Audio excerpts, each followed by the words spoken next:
এই সাদের দুনিয়াতে খেয়ে বিদায় হয়ে কবর জগতে চলিয়া যাইতে হইল।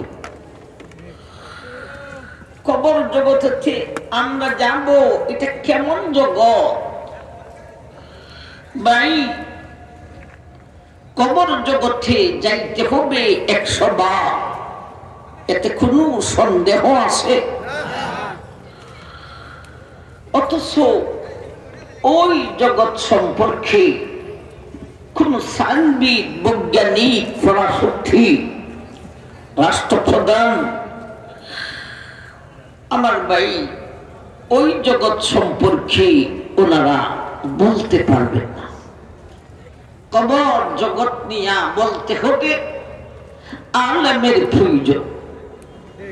উলামায়ে কেরাম কই থেকে বলবেন? ভাই কবরের আলোচনা কোরআনেও আছে, তবে কবরের আলোচনা নবীজির হাদিসে হলো বেশি। আমরা কোরআন আর হাদিস দেখি, সেই জগৎ সম্পর্কে কিছু কথা উপস্থাপন কর। আলোচনা নীরবে নিস্তব্ধ বৈশা শুনতে হবে, ভয় পাইবেন না। আলোচনা বেশি একটা লম্বা করব না ভাই। দুনিয়ার জগৎ থেকে মানুষ বিদায় হওয়ার ফলে কবর জগৎ শুরু হইয়া যায়। সেই জগৎটা দুনিয়াতে থাকা অবস্থায় চোখে দেখা যায় না। আমরা যে গর্ত খুঁড়ে কবরে রাখি, এটা কবর জগৎ নয়, এটা হলো কবর, এটা হলো সমাধি, এটা হলো আল্লাহর বিধান, নবীজির তরিকা। এইভাবে লাশকে রাখতে হয়। এইভাবে রাখলে যেমন কবর জগতে যাইতে হবে, তেমন ভাবে কবরে না রাখা নদীতে লাশ খেয়ে বাসায়া দিলেও কবর জগতে যাইতে হবে। লাশ খেয়ে আগুন দিয়া ফুলাই দিলেও কবর জগতে যাইতে হবে। ওই জগতে যাওয়ান ছাড়া কোনো উপায় না। কিন্তু ওই জগৎটা, কবরের জগৎটা দুনিয়াতে থাকা অবস্থায় চোখে দেখা যায় না ভাই। এইরকম বহু জিনিস বাস্তবে আছে, কিন্তু চোখে দেখা যায় না। যেমন ফিরিস্তা জাতি আসেন না নাই? আপনারা এখানে যতজন, এর চাইতে ফিরিস্তা সংখ্যায় অনেক বেশি এখানেই আছে এই মাহফিলে, কিন্তু চোখে দেখা যায়নি। জিন জাতি আসে না নাই?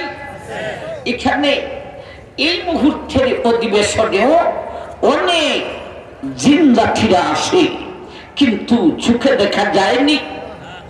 বাতাস আসে না নাই? চোখে দেখা যায়নি। এবং ভাবে কবর জগৎ বিশাল একটি জাহাজ, কিন্তু তাকে চোখে দেখা যায় না। আমার ভাইজান, সেই কবরের জীবন কখন শুরু হবে, কখন শেষ হবে? আমাদের জান যখন বাহির করে দিবে কবরের জিন্দেগানি, তখন থেকে শুরু হবে। আজকে খুতবাতে যে আয়াত খান তিলাওয়াত করেছি, আপনারা যদি না বসেন, আমি কথা স্থান দিচ্ছি, যদি 1-2 জন খুঁজে উঠেন, আমি কথা কইতাম কিভাবে? কম বেশি বড় কথা না, যারাই আছেন যদি উঠে যান তাইলে কথা বলতাম কিভাবে? এখন ভালো করে বলেন, 1 ঘন্টা সময় যে থাকতে পারবেন না, এখনই উঠেন। 1 ঘন্টা সময় থাকতে পারবেন না, যে থাকবেন না এখনই উঠে যান, আলোচনার মধ্যখানে উঠবেন না। আর যারা যাইব এরা মনে হয় মরতো না, কবর জগতে যাইতেও না।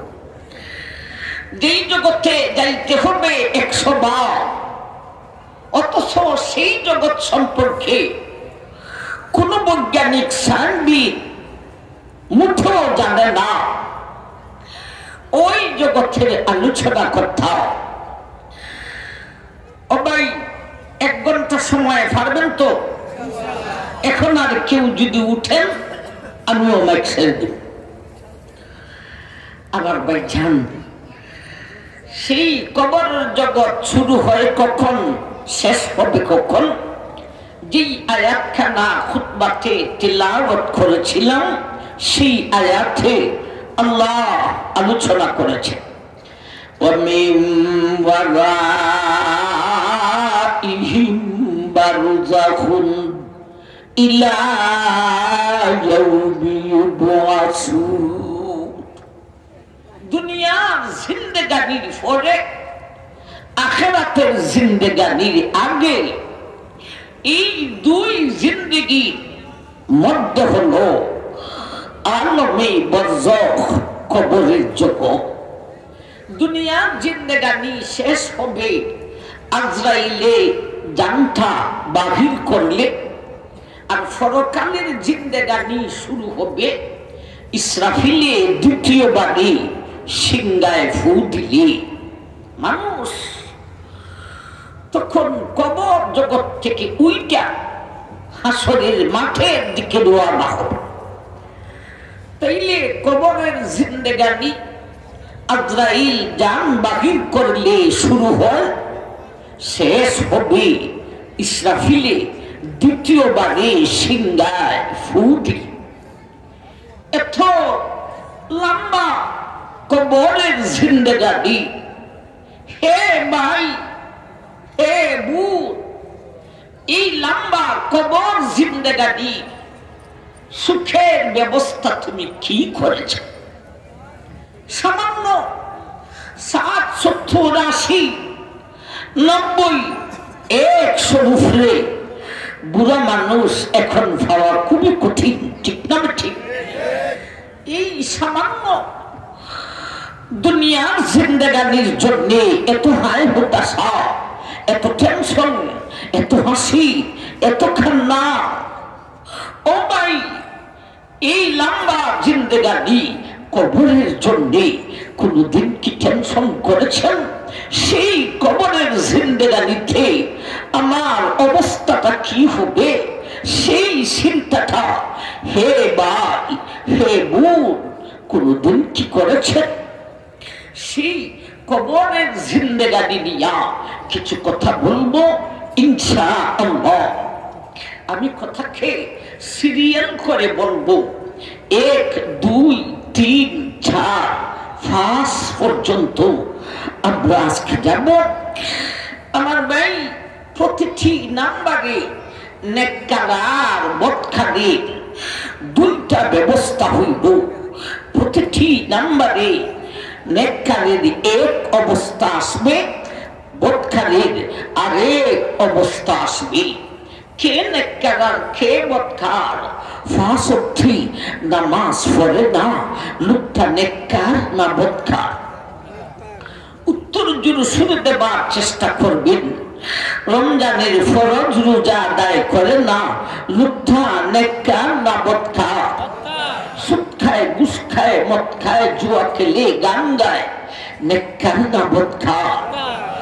ফেমফিরিতি করে, ফরকিয়া করে, মহিলা বেপরদা হয়, নাউজুবিল্লাহ, জিনায় লিপ্ত হইয়া যায়, নেককার না বদকার?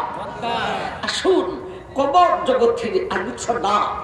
1 নম্বর কথা, ভাই, রূহটাকে দেহ থেকে বাহির করার পরে এই দেহটা আর অমুক থাকে না, দেহটা তখন লাশ হইয়া যায়, ঠিক না? ঠিক। লাশ মাইনি লাশাইআ, এটা কিচ্ছুই না ভাই।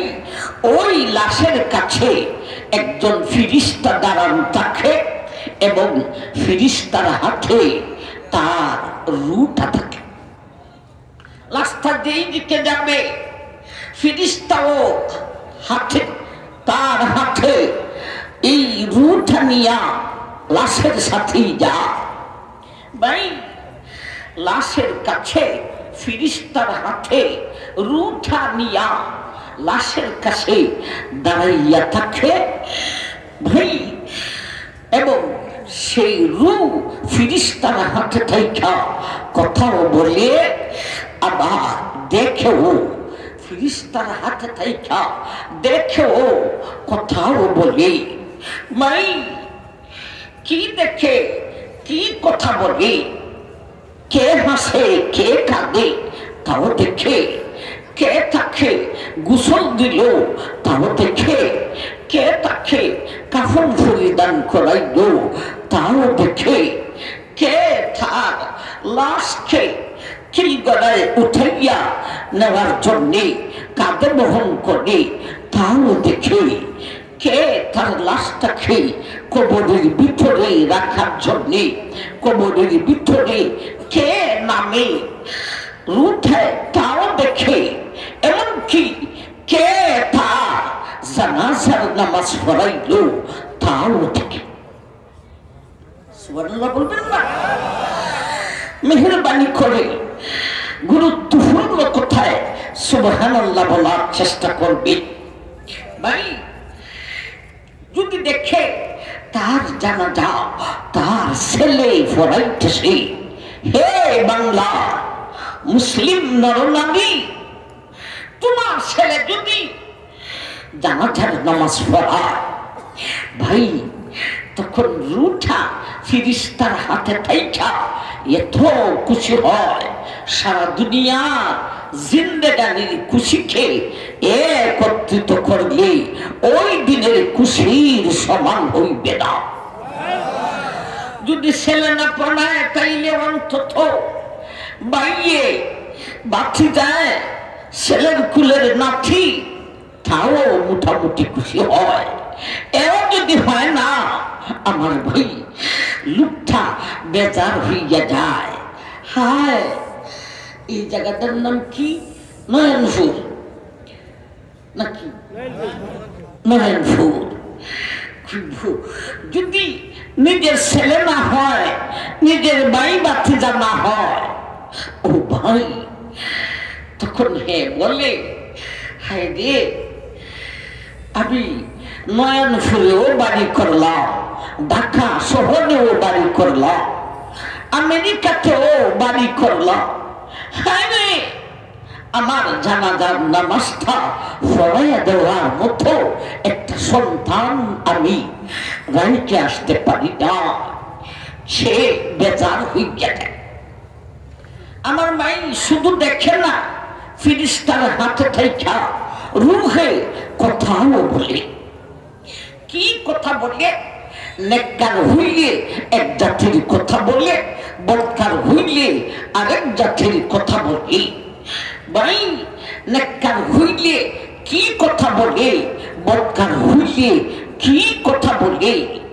বিশেষ করে লাশটা যখন কাফন পরিধান করাইয়া কিলগড়ায় উঠাইয়া নিজের বাড়ি থেকে ঘর থেকে বাহির করে, তখন আপন জনে বেশি কাঁদতে থাকে। ঠিক না? ঠিক। কেন কাঁদে? হায় আমার বাবা এই জীবনে আর এই বাড়িতে আসবেন না। ভাই তখন সময় ফিরিস্তার হাতে থাইকা তার রুঠায় কথা বলে। কি কথা বলে? নেককার হলে এক জাতির কথা বলে, বদকার হলে আরেক জাতির কথা বলে। কি কথা বলে? বুখারী শরীফে আছে, নবীজির হাদিসে আল্লাহর নবী বলেছেন, ইজা বুজিরাতিল জানাজাতু ফাহতামালাহা রিজালু আলা আনাকিহিম ফাইন কানাত সালিহাতান ক্বালাত কদ্দিমুনি কদ্দিমুনি ওয়া ইন কানাত গায়রা সালিহাতিন ক্বালাত ইয়া ওয়াইলাহা আইনা ইয়াযহাবু। আল্লাহর নবী বলেন, হে আমার মা, লাশটা যখন বাড়ি থেকে বাহির করে দে, আপনজন তখন কাঁদতে থাকে। এই মুহূর্তে লোকটা যদি নেককার হয়ে তার রুহে আপনজনকে সম্বোধন করে কথা বলি, বলতে থাকে, হে আমার পরিবার, হে আমার আপনজন, তোমরা আর খাইবে না, আমি বড় সুখে আছি রে, আমি বড় সুখে আছি রে। কদ্দিমুনি কদ্দিমুনি, দেরি কইরো না, দেরি কইরো না, জলদি করো, জানাজার নামাজ পড়িয়া আমাকে আমার সুখের জায়গায় রাখিয়া দাও। বলেন না, আমাকে আমার সুখের জায়গায় রাখিয়া দাও। ভাই, তার সুখের জায়গা কোনটা? কবরের জগৎ। এর জন্যে মানুষ মারা গেলে, বিশেষ করে নেককার মানুষ মারা গেলে কাফন দাফনে বেশি লেট করবেন না। আপনজন আসতে একদিন লাগবো, 2 দিন লাগবো, এদের জন্যই অপেক্ষা করবেন না। আল্লাহওয়ালা মানুষ এরা মারা যাওয়ার পরে কাফন দাফন করতে লেট হলে এদের কষ্ট হয়। ওর চাহিদা হলো আমাকে আমার সুখের জায়গায় রাখিয়া দাও। আর যদি মতকার হয়, লাশটা বাহির করার সময় এ বেনামাজি বেরুজাদার, হে সুদখুর গুসখুর মদখুর জুয়াকুর জিনাকুর ফ্রেমকুর, এই সমস্ত বদকারের লাশে বলতে থাকে, ইয়া ওয়াইলাহা আইনা ইয়াযহাবুন, হান তোমরা আমাকে কই লইয়া যাও রে, হায় রে হান, হায় আমার লইয়া যাইও না। আমার ভাই, রুহে দেখে কোথাও বলি, রুহে শেষ কথা যদি নেককার হয়, শেষ একটা ভাষণ দেয়। কখন? যখন জানাজার নামাজ শুরু হবে, এর আগ মুহূর্তে নেককার রুহে ফেরেশতার হাতে থাইকা যারা জানাজায় উপস্থিত হয়েছে এদেরকে সম্বোধন করে শেষ একটা ভাষণ দেয়। আমার ভাই, এখন একটা নিয়ম শুরু হয়েছে, জানি না আপনাদের এলাকায় আসেনি। ভাই, লাশের সামনে রেখা জানাজার সময় অনেক নেতারা বক্তৃতা দেয়। এগুলি কি আপনাদের এলাকায় চালু হয়েছে? এটা নেতাদের বক্তৃতার জায়গা এইটা নয়। 2 কথা যদি বলতে হয়, 2-1 হুজুর বলবে। এটা নেতাদের নেতাগিরির ফালা, এইখানে নয়। ও ভাই, ওই রুহে জানাজার নামাজ দাঁড়াইবার আগ মুহূর্তে মানুষকে কেন্দ্র করে শেষ একটা ভাষণ দেয়। ভাষণটা একেবারে শর্টকাটে ভাষণ, এটি তার শেষ কথা। বলে, হে জনগণ, যারা আমার জানাজার নামাজ পড়তে আসো, তোমাদের উদ্দেশ্যে আমার শেষ ভাষণ। হে জনগণ, সাবধান, তোমাদেরকে যেন দুনিয়ায় ধোঁকা দেয় না। আরে জোরে বলেন না ভাই, দুনিয়ায় যেন ধোঁকা দেয় না। এই কথাটার অর্থ হলো 2টা, দান হইল 2টা। একটা হলো সাবধান, হারাম ধন সঞ্চয় করিও না, মানে সুদ খাইও না, ঘুষ খাইও না। আর যেই সমস্ত নেতারা তখন দাঁড়িয়ে ভাষণ দেয়, এদের মধ্যে অধিকাংশই হল সুদখুর আর ঘুষখুর। তুমি ভাষণ দিতে হবে না, তোমারে এই লোকটায় শেষ ভাষণ কি দেয় সেইটা তুমি শুনিয়া যাও। ওলামায়ে কেরাম জানাজায় হাজির হলে অন্তত একজন আলেম এই কথা বলতে পারেন যে ইনি নেককার মানুষ, তার রূহে আমাদেরকে উদ্দেশ্য করে শেষ ভাষণ দিতেছে, দুনিয়ায় যেন তোমাদেরকে দুঃখ দেয় না, অর্থাৎ তুমি হারাম দল কামাই করিও না।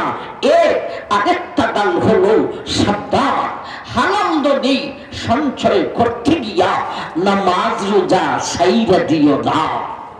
এই হলো তার শেষ ভাষণ। কবর জগতের প্রথম নম্বর কথা, রূহে দেখে এবং কথাও বলি। এখন আসুন 2 নম্বর কথা, তার লাশটা যখন কবর জগতে যায়, সঙ্গে সঙ্গে কবর জগৎ তার সঙ্গে কথা বলে। আবার ভাইজান, এই ওয়াজটি এর আগে কোনদিন শুনেছেন কবরেও কথা বলে? আমি মুতালা অধ্যয়ন করার আগে আমি নিজেও এই কথাগুলি কেউ থেকে শুনি নাই, আমিও জানতাম না। মুতালা কইরা জানতে পেরেছি। আবার ভাই, লাশ কবর জগতে যাওয়ার পরে স্বয়ং কবরে তার সঙ্গে কথা বলে। কি কথা বলে? নেককার হইলে এক জাতির কথা বলে, বদকার হইলে আরেক জাতির কথা বলে। নেককার হইলে বলে, হে মিয়া, আমার মধ্যে তুমি আসো, জানিয়ে রাখো তোমার জীবন ধন্য হয়েছে। কিছুক্ষণের ভিতরে তুমি তোমার সুরটাকে দেখতে হইবে।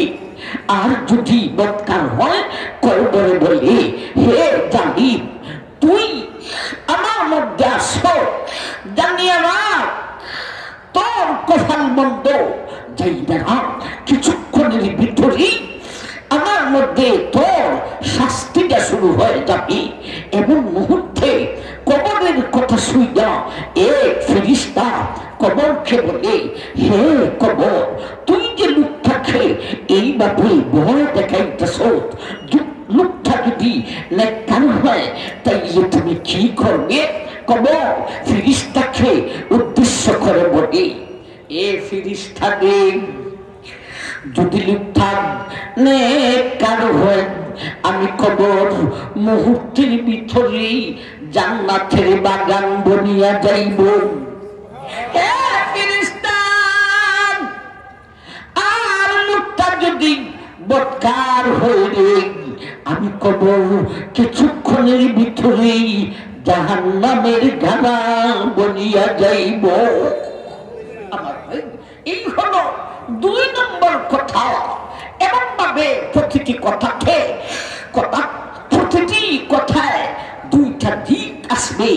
একটা নেককারের অবস্থা, একটা বদকারের অবস্থা। আবার ভাই, 1 নম্বরে রূহে দেখে কথা বলে, 2 নম্বরে স্বয়ং কবরে কথা বলে, 3 নম্বরে কবরে দিক থেকে সাফ সৃষ্টি করে। ভাই, কবরে কি করে? সাপ দিতে আসে। ও আমার ভাই, সোয়াল জবাব, কবরে প্রশ্ন উত্তর আসেনি না? আসে না? এখনো আমরা আসি নাই। 3 নম্বরের পরে আমরা আসবো ইনশাআল্লাহ। 3 নম্বরে কবরে সাপ দেয়। কারে কারে সাপ দিবে? মুসলমানকেও রাতে কবরে সাপ দেয়, বেঈমানকেও কবর জগতে সাপ দিবে। ভাই, নেককার কেউ কবরে সাপ দিবে, বদকার কেউ কবরে সাপ দিবে, নমাজি কেউ কবরে সাপ দিবে, বেনমাজি কেউ কবরে সাপ দিবে। কবরে সবাইকে সাপ দিবে। আল্লাহ রাসূল কতজন সাহাবাকে নিয়ে এক জানাজায় গেলেন। খবর কলম করা হয়েছে। সেই খবরের তীরে দাঁড়িয়া আল্লাহর নবী নিচের দিকে তাকাইয়া বলেন, আহারি খবর, তুমি তো লোকটাকে চাপ দিবে। সাহাবায়ে কেরাম বলেন, আল্লাহ রাসূল, আজকেই কবরে যাকে রাখা হবে ইনি তো আপনার সাহাবী, তাই বলে আপনার সাহাবীকেও কবরে সাপ দিবে? নবী বললেন, হ্যাঁ, আমার সাহাবীকেও কবরে সাপ দিবে। এরপরে নবী বললেন, যদি কবরে কবরের সাপ থেকে বাঁচত একজন ব্যক্তি ছিলেন, যিনি নবীজির জলিলুল কদর সাহাবী হযরত সাদ ইবনে মুআয। নবী বললেন, যদি কবরের সাপ থেকে বাঁচত তাইলে সাদ ইবনে মুআয কবরের সাপ থেকে বাঁচত। অথচ সাদ পর্যন্ত কবরের সাপ থেকে বাঁচতে পারে নাই। সাহাব ইনি কেমন সাহাবী? ইনি উঁচা লেভেলের সাহাবী, জলিলুল কদর সাহাবী, যিনি খন্দকের যুদ্ধে শাহাদত বরণ করেছিলেন। ইনি শাহাদত বরণ করার পরে ওনার শানে আল্লাহ রাসূল বলেছিলেন, হাদাল্লাযী তাহাররাকাত লাহুল আরশ ওয়া ফুতিহাত আবওয়াবুস সামা ওয়া শাহিদা লাহু সাবউনা আলফাম মিনাল মালাইকাতি লাকাদ যাম্মাগ যাম্মাতান সুম্মা ফুজ্জিজা লাহু। নবী বলেন, হে আমার উম্মত, হে আমার সাহাবায়ে কেরাম, আমার সাদ ইবনে মুআয এমন ব্যক্তি ছিলেন দেখ, যার ইন্তেকালে যারে ভাইয়া খুশিতে আল্লাহর আরশ পর্যন্ত হেলাদুলা শুরু করিয়াছিল। কেমন ব্যক্তি? সাহাব, যাকে ভাইয়া আল্লাহর আরশ পর্যন্ত খুশিতে নাচতেছিল। অফুতিহাত আবওয়াবুস সামা। আমার সাদের ইন্তেকালে আমার সাদকে পাওয়ার জন্য সাত আকাশের দরওয়াজা খুলে দেওয়া হয়েছিল। অশাহিদা লাহু সাবউনা আলফাম মিনাল মালাইকাতি, যার জানাজাতে শুধু ৮৭,০০০ ফেরেশতা অংশগ্রহণ করিয়াছিলে। সাহাবী, হাদাল্লাযী তাহাররাকাত লাহুল আরশ ওয়া ফুতিহাত আবওয়াবুস সামা ওয়া শাহিদা লাহু সাবউনা আলফাম মিনাল মালাইকাতি। ও দুনিয়ার মানুষ, মায়ার উম্মত, আমার সাদের শাহাদতের ফলে আমার সাদকে ভাইয়া আল্লাহর আরশ পর্যন্ত খুশিতে নাচতেছিল। যাকে পাওয়ার জন্য সাত আকাশের দরওয়াজা খুলে দেওয়া হয়েছিল, যার জানা যায় শুধু ৮৭,০০০ ফেরেশতা অংশগ্রহণ করেছিলেন। লাকাদ যাম্মা যাম্মাতান সুম্মা ফুজ্জিজা আনহু। নবী বলেন, সাহাবায়ে কেরাম রে, আমার এত উর্দের মর্যাদার সাহাব, এই সেই সাত পর্যন্ত কবরের সাপ থেকে বাঁচতে পারেন না। কোন সবাইকে সাথ দিবে এমন ওয়াজ নবীজির জবান থেকে যখন আম্মা জান আয়েশা রাদিয়াল্লাহু তাআলা আনহা শুনলেন, আম্মা সাথে সাথে নবীকে প্রশ্ন করলি। একবার বলুন সুবহানাল্লাহ। আম্মা প্রশ্ন না করলে আমরা তো উত্তরটা পাইতাম না। আম্মা নবীকে জিজ্ঞেস করলেন, আল্লাহ রাসূল, কবরে সবাইকে সাথ দিবে? বেঈমান কেউ, মুসলমান কেউ, নেককার কেউ, বদকার কেউ, নামাজি কেউ, বেনামাজি কেউ, সবাইকে কয়বারে যদি সাথ দেয় তাইলে ইমান আইনা লাভটা হইল কি? নেককার হইয়া লাভটা হইব কি? নামাজ হইয়া লাভটা হইব কি? আল্লাহ রাসূল বললেন, আয়েশা, সবাইকে কবরে সাপ দিবে, কিন্তু সাফে সাফে আকাশ পাতাল ব্যবধান আছে। নেককারের সাফ এক বাবের এক, আর বদকারের কয়বরের সাফ আরেক বাবের এক। নবীজি কয়েকটা ব্যবধান বললেন। এ আয়েশা, নেককারের কবরের সাফ মানুষের মাথা ব্যথা করতেছে, আরেকজনে তার মাথাটারে দাবাইয়া দিতেছে, টিফিয়া দিতেছে। নেককারের কবরের সাফটা ভুললে সেই রকম, আর বৎকারের কবরের সাফটা একটা ডিমের উপর বাড়ি পাথর রাখিয়া দেওয়ার মতো। একটা ডিমের উপর ভারী একটা পাথর রাখলে ডিমের কোন অবস্থা হইবে রে? ও আয়েশা, নেককারের কবরের সাপ আর বৎকারের কবরের সাপ সেই রকম ব্যবধান। আল্লাহ রাসূল আর বললেন, আয়েশা, নেককারের আর বৎকারের কবরের সাপে আরো ব্যবধান আছে। নেককারের কবরের সাপে কবরটাকে প্রশস্ত করিয়া দেওয়া হইব। কতটুকু প্রশস্ত? নবীজি বলেন, মামার দাদা সাবিহি, হে মায়ের উম্মত, তুমি তোমার এলাকা থেকে বাহির হয়ে মাঠের দিকে যখন তাকাবে, তোমার দৃষ্টি যায় যতটুকু দূর কবরের সাফে, নেককারের কবরের সাফে তার কবরটাকে প্রশস্ত করিয়া দেওয়া হইবে ততটুকু। আর বৎকারের কবরের সাফে তার কবরটাকে সংকীর্ণ করিয়া দেওয়া হইব। নবী বলেন, আয়েশা, আরো ব্যবধান আছে গো। বৎকারের কবরের সাফে তার বুকের একদিকের হাড্ডি আরেক দিকের হাড্ডির মধ্যে এইভাবে প্রবেশ করিয়া লইবেন। আর নেককারের কবরের সাফে তার জীবনে যত টুকিটাকি গুনাহ সেরে, নেককার হইল গুনাহ কিছু না কিছু আসেনি না আসে না। আমি বলেন, আয়েশা গো, বৎকারের কবরের সাফে বুকের একদিকের হাড্ডি আরেক দিকের হাড্ডির মধ্যে ঢুকিয়া যাইব। আর নেককারের কবরের সাফে তার জীবনে যত টুকিটাকি গুনাহ আছে গো, সব গুনাহ মাফ করিয়া দেওয়া হইব।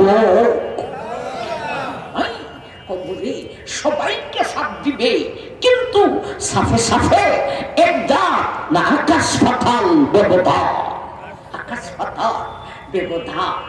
আমার ভাইজান, কবরে নেককার যদি হয় তাইলে তার প্রশ্ন উত্তর এর ফলে, প্রশ্ন উত্তরের আগে, প্রশ্নের গাঁথে নেওয়ার আগে, হে নেককার আল্লাহর বান্দা, হে নেককার আল্লাহর বান্দি, তোমাকে প্রশ্নের গাঁথে, সওয়ালের গাঁথে নেবার আগে কবরে সাফ দিয়া তোমার জীবনের টুকিটাকি সমস্ত গুনাহকে মাফ করিয়া পূর্ণ পবিত্র করিয়া তোমাকে প্রশ্ন উত্তরের গাঁথে নেওয়া হবে। সুতরাং বৎকারের আর নেককারের কবরের সাফ এক জাতের নয়। নেককারের কবরের সাফ আল্লাহর পক্ষ থেকে রহমত, আর বৎকারের কবরের সাফ আল্লাহর পক্ষ থেকে গজব। আমার ভাই, আসুন 4 নম্বর কথাতে যায়। 1 নম্বরে রূহে দেখে কথাও বলে, 2 নম্বরে স্বয়ং কবরে কথা বলে, 3 নম্বরে কবর সাফ সৃষ্টি করে, 4 নম্বরে সুয়াল আর জবাব। এখন আসবে সুয়াল আর জবাবের সময়। ভাই, নেককারকে প্রশ্ন করার জন্য অনেকগুলি ব্যবস্থা গ্রহণ করা হবে, আর বৎকারকে প্রশ্ন করার জন্য একটা ব্যবস্থাও গ্রহণ করা হবে না। নেককারকে প্রশ্ন করার জন্য কি ব্যবস্থা গ্রহণ করা হবে কিছুটা শুনি। আমার ভাই, মুনকির নাকির এই 2 ফেরেশতাকে প্রশ্ন করতে আসে। এদের আসল দেহটা কোন রকম? ভাই, এদের আসল দেহ চুল এত লম্বা, একেবারে মাটিতে লাইগা যাইব, দাঁতগুলি গাভীর শিঙের ন্যায় মুখের বাহিরে ছিটকিয়ে থাকবো, এত মোটা হবে। এই দুইজন ফেরেশতা আল্লাহ রাসূল বলেছেন, একজনের এক কাঁধের মাথা থেকে হাইটা আরেক কাঁধের মাথায় যাইতে হলে মধ্যখানে 100 বছর হাঁটতে হবে। পুস্তকারী মুনকির নাকির এই দুইজন ফেরেশতার আসন্দেহ ওই রকম। কিন্তু নবীজি বলেন, আমার উম্মতের নেককার নারী আর পুরুষ রে, তোমাকে মুনকির নাকির প্রশ্ন করতে যে আসবে রে, এইভাবে আসল শুরুতে আসবে না, চুল মাটিতে লাইগা থাকবে না, দাঁত গাভীর সিংহের মতো হবে না, এত মুঠাও হবে না, বরং সব নবী বলেন 20 থেকে 25 বছরের দুইটা নৌজওয়ান পুরুষের আকৃতি ধারণ করে, সাদা ধবধবা দুইটা পোশাক পরিধান করে, নুরানি চেহারা নিয়া, জান্নাতি সুগন্ধি লাগাইয়া ও নেককার তোমার কাছে আসবে প্রশ্ন করার জন্য। নেককারকে প্রশ্ন করার জন্য কতগুলি ব্যবস্থা হবে। এই গেল একটা ব্যবস্থা। মুনকির নাকির আসল সুরতে আসবে না, নুরানি সুরতে আসবে। ও ভাই, আরেকটা ব্যবস্থা হবে, আমরা যে 5 ওয়াক্ত নামাজ আদায় করি, এই নামাজে তখন সময় একটা পাওয়ার দেখাইবে। ও ভাই, 5 ওয়াক্ত নামাজি কারে বলে? যারা মাঝে মধ্যে পড়ে আর মাঝে মধ্যে বাঁধে। মাগরিবের নামাজ না ফুইল, আমার মেয়ে শীতের দিন এশার নামাজ আর পড়লো না, উনি 5 ওয়াক্ত নামাজি নয়। 5 ওয়াক্ত নামাজি কে? যে ধারাবাহিক 5 ওয়াক্ত নামাজ আদায় করে। ও মিথ্যা মারাত্মক কোন কারণে যদি 1 ওয়াক্ত নামাজ পড়তে পারে না, এর পরের অর্থই সাথে সাথে আদায় করিয়া নয়। আমার ভাই, এদেরকে বলে 5 ওয়াক্ত নামাজি। আমরা 5 ওয়াক্ত নামাজি। ও ভাই, তোমার এই 5 ওয়াক্ত নামাজ কবরে একটা পাওয়ার দেখাই। কি পাওয়ার দেখাইবে ভাই? নেককারকে কবরে সাপ দেওয়ার পরে তার ঘুমে ধুয়ে নেব। কোন কোন নেককার তার ঘুমে ধরবে। ভাই, মুনকির নাকির ফেরেশতা যখন আসবে প্রশ্ন করার জন্য, এই মুহূর্তে আল্লাহর পক্ষ থেকে আল্লাহর কুদরতি সাহায্যে তার ঘুম ভাঙ্গিয়ে দেয়। আল্লাহর নবী এই কথাটা এক হাদিসে বলেছেন, ইজাব উদখিলাল বাইতুল কবওয়া মুসিলাত লাহু শামসু ইনদা গুরুবিকা ফায়াকুলু দাগুদি উসাল্লি। ও আমার মা,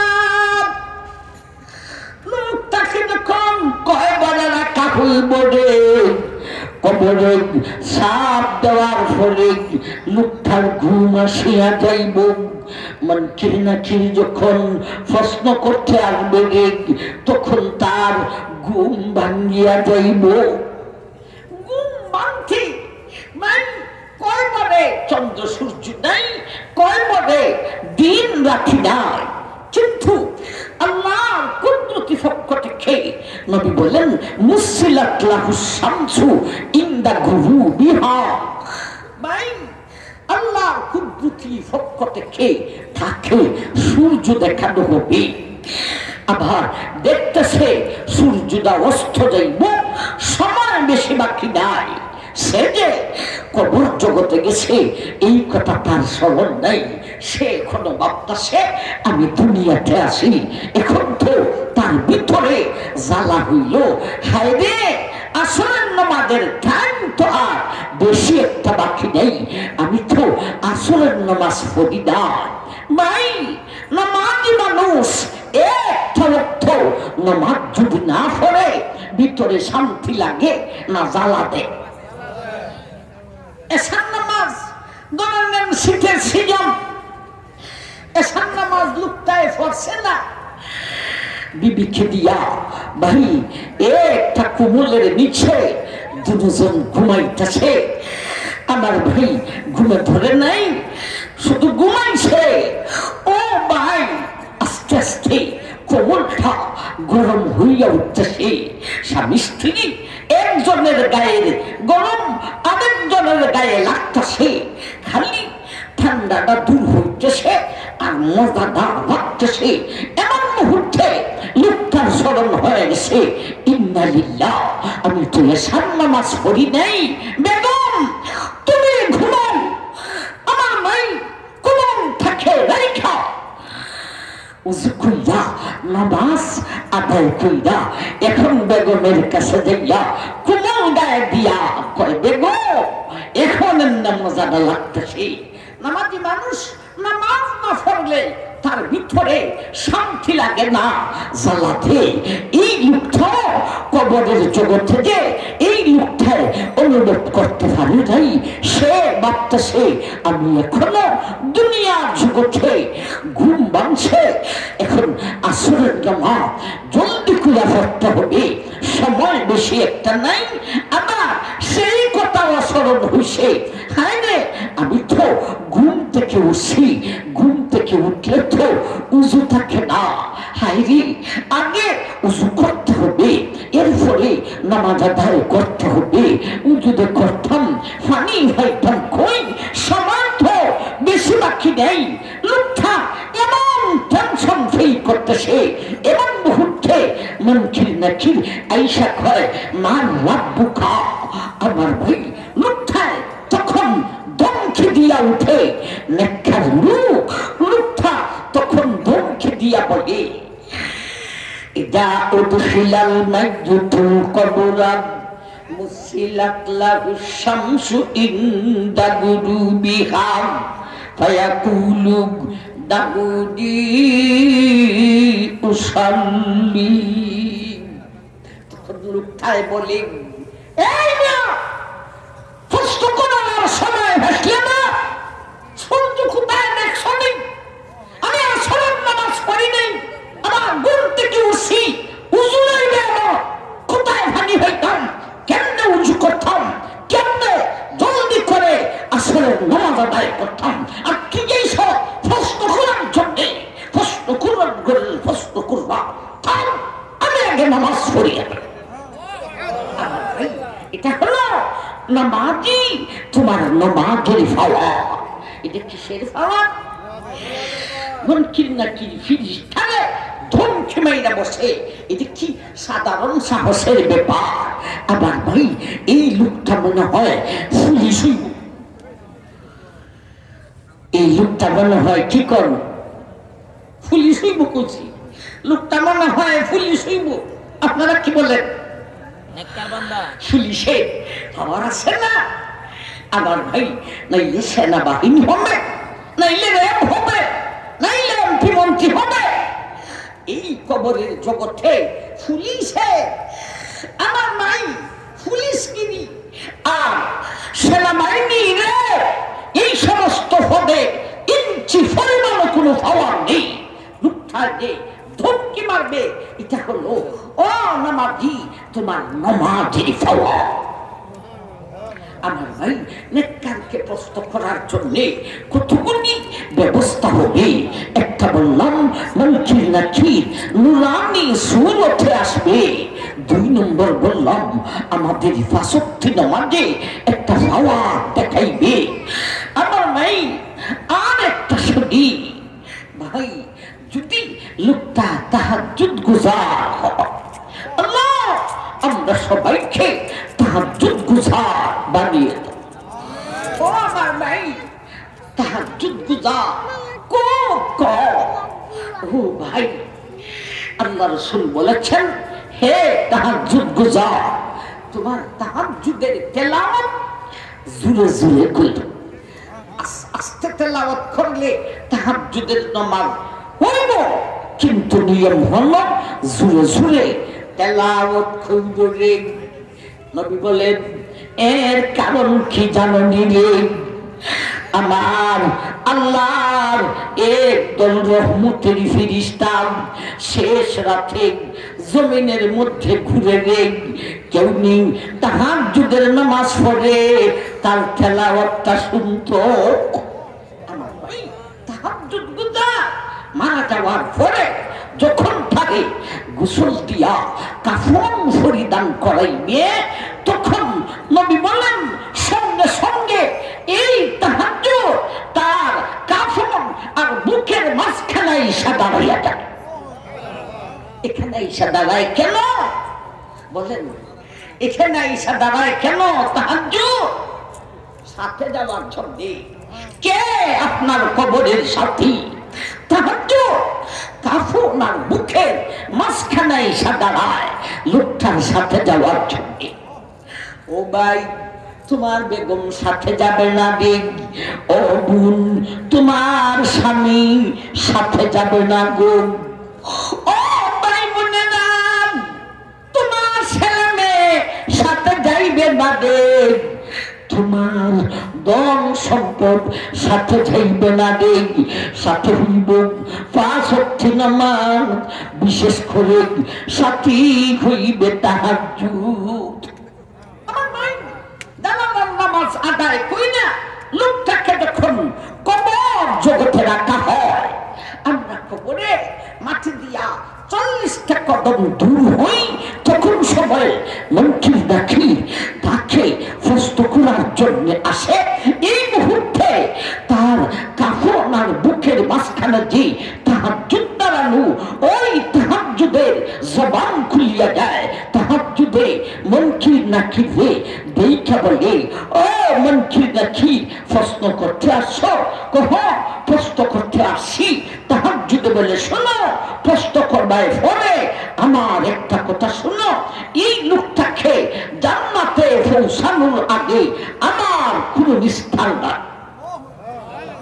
আমার ভাই তখন তাহাজ্জুদের লোকটাকে বলে আমার তুমি চিনছ নেই? লোকটা কয় হাইসা হাইসা কয় না আমি আসলে চিনলাম না, আপনি আমার জন্য এত কিছু করতেছেন, আমি তো আপনাকে চিনতে পারছি না। তখন তাহাজ্জুদে বলে ও মিয়া রে, আমি হলাম তোমার দুনিয়ার জিন্দেগানির তাহাজ্জুদের নামাজ। এই মুহূর্তে তাহাজ্জুদের নামাজে আল্লাহকে বলে হে আমার আল্লাহ, আমি তাহাজ্জুদের কারণে এই লোকটার শেষ রাতের মধুর ঘুম ঘুমাইতে পারে নাই। ও আমার আল্লাহ, আমাকে অনুমতি দেন, আমাকে পারমিশন দেন, আমাকে ইজাজত দিন, আমি তার জন্য সুখের ব্যবস্থা করিতাম। আল্লাহ তখন বলেন ও তাহাজ্জুদে, আমি তোরে পারমিশন দিলাম, তুমি যে ধরনের সুখের ব্যবস্থা করতে চাও করিয়া লও। আল্লাহর কথা মনকির নাকিরে ও শুনে, তাহাজ্জুদে ও শুনে, তাহাজ্জুদ গুজার লোকটাও শুনে, এবং মুহূর্তে তাহাজ্জুদ মনকির নাকিরকে বলে আমার আল্লাহর কথা শুনছো? কহ শুনছি, আল্লাহ আমাকে পারমিশন দিয়েছেন, আমি তাহাজ্জুদে তার জন্য যে ধরনের সুখের ব্যবস্থা করতে চাই করিয়া লইতাম। সুতরাং হে প্রস্তকারী মনকির নাকির শুনো, তোমরা আমি তাহাজ্জুদ এখন তার সুখের জন্য প্রথম নম্বর আকাশে যাইব। আমি আকাশ থেকে আসা রাত পর্যন্ত হে মনকির নাকির সাবধান, লোকটাকে প্রস্ত করতে পারবে না।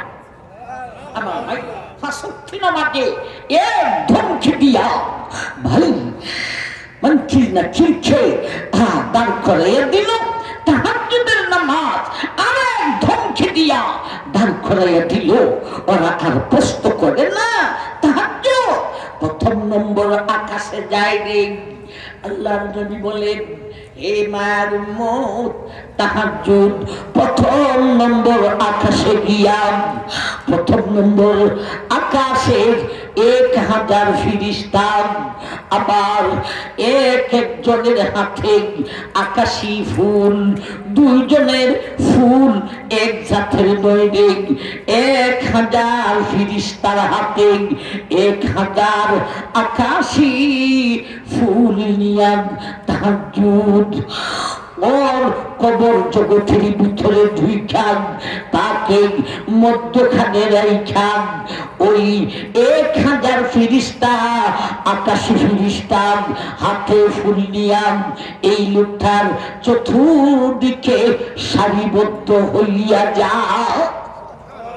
আমার ভাই যান, আপনাকে যদি এমন 3টা প্রশ্ন করা হয় যে উত্তর দিতে পারলে তুমি জান্নাতি, নাইলে তুমি জাহান্নামী, এমন অবস্থায়, এটা কোন থানা? শ্রীপুর থানা। এমন মুহূর্তে শ্রীপুর থানা উল্লেখযোগ্য 1000 আলেম আপনার প্রশ্নের উত্তরে সাহায্য করার জন্য আপনাকে মধ্যখানে রেখা আপনার চতুর্দিকে সারিবদ্ধ হইয়া যায়। আপনার কোন টেনশন আছে? আমার বাইরে এমনি ভাবে 1000 ফেরেশতা তাহাজ্জুদের আকাশ থেকে নিয়ে আসে রে, এক একজনের হাতে এক এক জাতের ফুল নিয়া তার কবর জগতের ভিতরে ঢুকিয়া মুখটাকে মধ্যখানে রাখিয়া ওরা চতুর্দিকে সারিবদ্ধ হইয়া যায়। আমার ভাই 1000 ফেরেশতা তাকে প্রশ্নের উত্তরে সাহায্য করবে। আমার ভাই নেককারকে প্রশ্ন করার জন্য কি কি ব্যবস্থা হবে? 2-3টা বলেছি।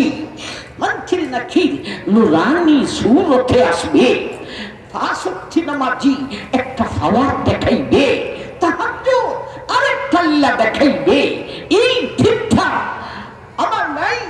এরপরে আরেকটা ব্যবস্থা হবে, এই 1000 ফেরেশতা ছাড়া আল্লাহর পক্ষ থেকে আরেকদল ফেরেশতা তার কবর জগতে পাঠাইয়া দেন। আল্লাহ কেন পাঠান? তার দাবির দলিল দেওয়ার জন্য। দাবিটা কি? লা ইলাহা ইল্লাল্লাহ। এই দাবির দলিল শেখানোর জন্য আল্লাহর পক্ষ থেকে আল্লাহ আরেক দল ফেরেশতা তার কবর জগতে পাঠাইবেন। এই সমস্ত ব্যবস্থার ফলে এখন মুনকির নাকির সুযোগ পাইব প্রশ্ন করার জন্য। এর আগে মুনকির নাকির নেককার ভাই, নেককার বউ, তোমাকে প্রশ্ন করা সুযোগই পাবে না। এতগুলি ব্যবস্থার ফলে মুনকির নাকির প্রশ্ন করবে আরবিতে। ও শ্রীপুরের মানুষ, আরবি ভাষার প্রশ্নের উত্তর আরবিতে দিতে পারবেননি। আরবি তো জানেন না আপনারা, মুখস্থ করছেন না, বিশেষ করে মা বোনরা। আরবি ভাষার প্রশ্নের উত্তর আরবিতে দিতে হবে। ভাই, এ আমার ভাই, হে আমার বোন, তুমি যদি নেককার হইয়া থাকো, এতগুলি ব্যবস্থা যদি তোমার কাছে থাকে গো, এইবারে মুনকির নাকির আরবিতে 3টা প্রশ্ন করিব। মার রাব্বুকা ওয়া মা দীনুকা ওয়া মা তাকুলু ফি হক্কি হাযার রাজুল। ও মিয়া, তোমার প্রভুকে, তোমার ধর্ম কি, তোমার নবীকে বাইরে আরবিতে প্রশ্ন করিয়া শেষ করার সঙ্গে সঙ্গে নবীজি বলেন, তুমি আরবি জানো না জানো না সেই কথা বাবার দরকার নাই। তুমি বাঙালি মানুষ, শ্রীপুরের নাগিরাগ ফুরসাদ, তুমি আরবি জানবে কই থেকে। ও ভাই, ও বোন, এমন ব্যবস্থার ভিতর দিয়া তোমাকে যখন আরবিতে প্রশ্ন করিয়া সারিব, আল্লাহ রাসূল বলেন আরবিতে প্রশ্ন করিয়া শেষ করার সঙ্গে সঙ্গে এ লেখার তোমার জবান দিয়া বেলা এখতিয়ার অনিচ্ছাকৃত ভাবে, যেমন ভাবে মোবাইলে টাচ করলে বাঁচতে থাকে, তেমন ভাবে ও লেখার ভাই বোন তোমার জবান দিয়া অটোমেটিকলি অনিচ্ছাকৃত ভাবে সঠিক উত্তরগুলি আরবি ভাষায় গেটার গেট বাহির হইতে থাকিব। কিন্তু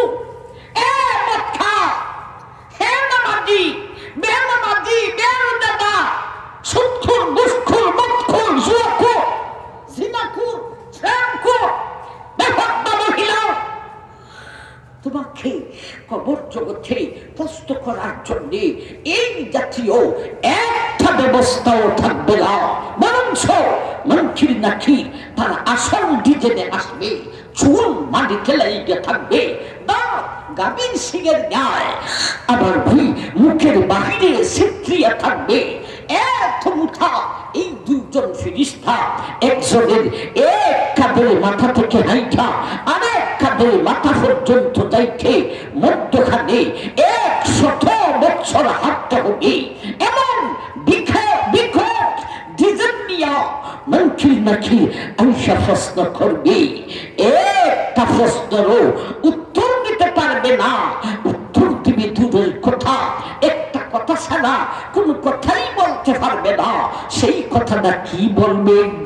হা হা লা আদিদি, হা হা লা আদিদি। প্রশ্নের উত্তর দিব দূরের কথা নেই, প্রশ্নটা কি করে তাই তো আমি বুঝি না। হায় রে হায় রে হায়, হায় রে হায় রে হায়। এই হলো কবর জগতের 4 নম্বর আলোচনা।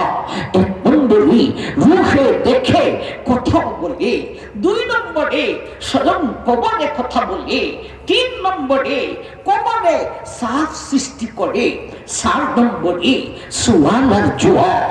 এরপরে আসবে 5 নম্বর আমার মাই লেখারে কবরের জগতে সুখের ব্যবস্থা করা হবে, বৎকারের জন্য শাস্তির ব্যবস্থা করা হবে।